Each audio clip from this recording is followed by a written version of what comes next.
नमस्कार मित्रों, उत्तराखंड मुक्त विश्वविद्यालय के सामुदायिक रेडियो हेलो हल्द्वानी में आपका बहुत स्वागत है। 91.2 मेगाहर्ट्ज की फ्रीक्वेंसी पर आप इस रेडियो को सुन पाते हैं। Doctor HS. बिष्ट इस वक्त हमारे साथ स्टूडियो में मौजूद हैं, जो कि जन स्वास्थ्य विशेषज्ञ हैं। आज हम बात करेंगे विश्व स्वास्थ्य दिवस के बहाने, क्योंकि 7 अप्रैल को विश्व स्वास्थ्य दिवस मनाया जाता है और इस पैंडेमिक के दौर का स्वास्थ्य दिवस बहुत ज्यादा और प्रासंगिक हो जाता है हम सबके लिए। तो दोस्तों, आज जानते हैं इस टॉपिक के बारे में, इस हेल्थ दिवस के बारे में। Doctor HS. बिष्ट, आपका बहुत बहुत स्वागत है हमारे इस कार्यक्रम में। धन्यवाद सुनीता जी। हेलो हल्द्वानी के सभी श्रोताओं, आपका बहुत बहुत स्वागत है। सर, विश्व स्वास्थ्य दिवस कब मनाया जाता है, क्या इसकी हिस्ट्री है? मैं चाहती हूँ शुरुआती आप यहाँ से शुरू करें।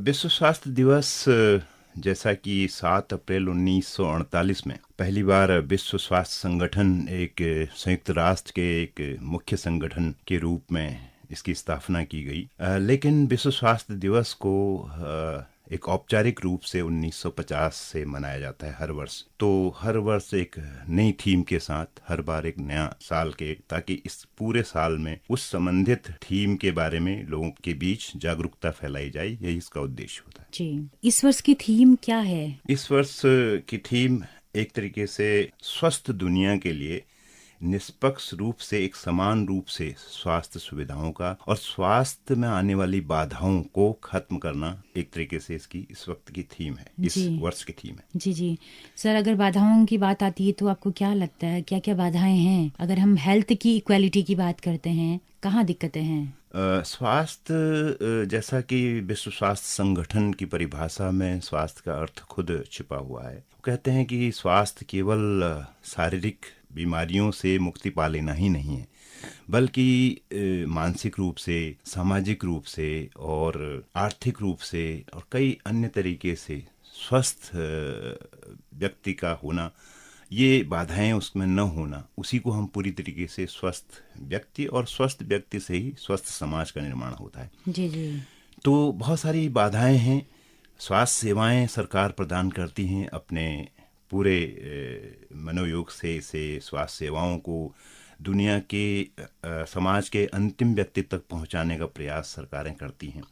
लेकिन उसके बावजूद भी कुछ ऐसे आयाम हैं या इंडिकेटर्स हैं या कारक हैं, जिन्हें कह सकते हैं आप स्वास्थ्य के, जो व्यक्ति को इन सुविधाओं को लेने से रोकते हैं, यानी एक बाधा के रूप में बन जाते हैं। जी। जैसे अगर आप कहें कि एक मजदूर वर्ग का आदमी है और वो जो है अस्वस्थ हो जाता है, तो वो इसलिए नहीं जा पाता, उसके लिए काम की प्राथमिकता पहले रहती है, अस्पताल जाना उसके लिए द्वितीयक हो जाता है। उस कंडीशन में उसका जो रोग है वो बढ़ जाता है काफ़ी कुछ। सभी जो जन सरोकार की सरकारें हैं, जो लोकप्रिय सरकारें हैं, निश्चित तौर पे अपने सभी समुदाय के लोगों को, सभी लोगों को, पूरी जनसंख्या को एक स्वस्थ शरीर, स्वस्थ समाज का वो देना चाहती हैं। लेकिन बहुत सारी जो इनबिल्ट चीज़ें हैं, जैसे उम्र का है, और जैसे पुरुष और महिला होना है, उसी तरीके से जो इनबिल्ट सोसाइटी का इन्वायरमेंट है, जैसे इन्वायरमेंट आप कह सकते हैं कि फैक्ट्री के आसपास का पॉल्यूशन है, जो ओजोन में वो हो गया है, तो बहुत सारी गाड़ियां लगातार बढ़ रही हैं, पॉल्यूशन का वो है, तो उससे जो जुड़ी हुई चीजें हैं वो अपने आप में स्वास्थ्य को जो है वो करती हैं। और इसलिए जो है हर एक व्यक्ति के लिए स्वास्थ्य और एक अच्छी दुनिया का सपना WHO इस बार देखना चाह रहा है। बिल्कुल बिल्कुल। और पेंडेमिक जैसे दौर में जब लोग भूखे मर रहे थे, और आज भी मतलब इतनी नौकरियां चली गई हैं, रोजगार छिन गए हैं, तो मुझे लगता है कि ज़्यादा प्रासंगिक है इस विषय पर और गंभीरता के साथ सोचना कि कैसे सबको इक्वल पोजीशन में हम लाएं कि एटलीस्ट पोषण, न्यूनतम पोषण लोगों को मिल सके। निश्चित तौर पर कोविड-19 ने पूरी दुनिया को, खास तौर पर गरीब लोगों को, जिनके पास जिनका रोजगार छिन गया इस कोविड की वजह से, लॉकडाउन की वजह से, तो उन्हें कई मल्टीप्लाई होकर समस्याओं को झेलना पड़ा, बजाय उनके जो संस्थागत क्षेत्रों में काम करते हैं। तो हमने इस वर्ष को बहुत ही समाज के लिए, पूरी मानवता के लिए एक दुविधा के वर्ष में देखा। लेकिन चैलेंजेज आए, बहुत सारी चीज़ें आई, फिर से हम कुछ रोजगार को फिर से स्टार्ट करने की सोच रहे थे, तो फिर कोविड के अन्य संक्रमणों ने मानवता को फिर से झकझोर रखा है। तो निश्चित तौर पे हम इस चीज़ से भी आगे बढ़ेंगे, लेकिन इस वक्त हमें खास तौर पर उस मजदूर वर्ग और उस बेरोजगार को देखना है जो है कहीं भूख से, कहीं बेरोजगारी से, कहीं उससे जो है खास तौर पे जो इस समय सरकारों का चैलेंज है कि वो कोविड की टीके से न रह जाए, और दूसरा उसे पर्याप्त पोषण मिले, जैसा कि आपने कहा। तो ये सरकारों के पास और हमारे समाज के पास और हम सब लोगों की जिम्मेदारियां ये हैं। एक सिटीजन के तौर पे आपको क्या लगता है कि एक सिटीजन की क्या जिम्मेदारी होती है? सरकार तो अपने तय जो करेगी वो करेगी, लेकिन कोविड ने हमें ये भी तो सिखाया कि हमें किसके लिए हम कर रहे हैं सब। जब पेंडेमिक आके एक तरफा जिस तरह से मौतें हुई हैं, लोगों ने अमेरिका में घरों से बाहर पैसे फेंके हैं कि अब हमारे किस काम के हैं, तो ऐसा लगता है कि लोग थोड़ा बदले हैं कि अब आपके घर में जो काम करने वाले आ रहे हैं, आप उनको थोड़ा सा उनका वेतन बढ़ा दें, आप किसी को कुछ हेल्प कर दें। क्या इस तरह का नेचर लोगों के नेचर में ये चीजें आपको लगता है कि आई हैं? हाँ, या कि एक क्षणिक थी, आई और चले गई है? कोविड-19 ने भी, इस वायरस ने भी मानवता के लिए जो चैलेंज दिया है वो इस तरीके से दिया है कि भाई आप जो है कुछ चीज़ें जो प्राकृतिक तौर पर हैं, यानी जो हमारे स्वास्थ्य के जो प्राथमिक मानक हैं, उन्हें मानना अत्यंत आवश्यक है। अब हम सोशल डिस्टेंसिंग तो कह सकते हैं, लेकिन सोशल डिस्टेंसिंग में हमें कई बार ये पता नहीं होता है कि दूसरा आदमी इन्फेक्टेड है या नहीं है। तो सोशल डिस्टेंसिंग एक सामान्य जो है नियम है।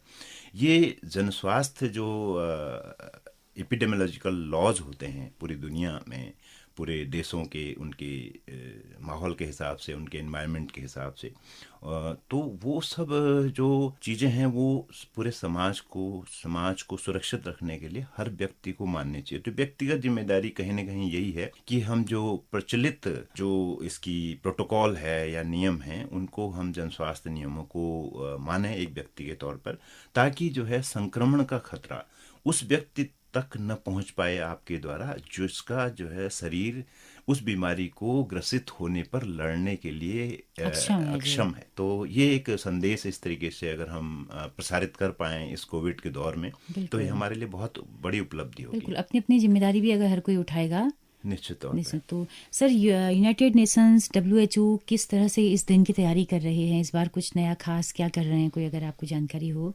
हेल्थ को लेकर क्या बहस है अगर हम कहें राष्ट्रीय अंतर्राष्ट्रीय स्तर पर?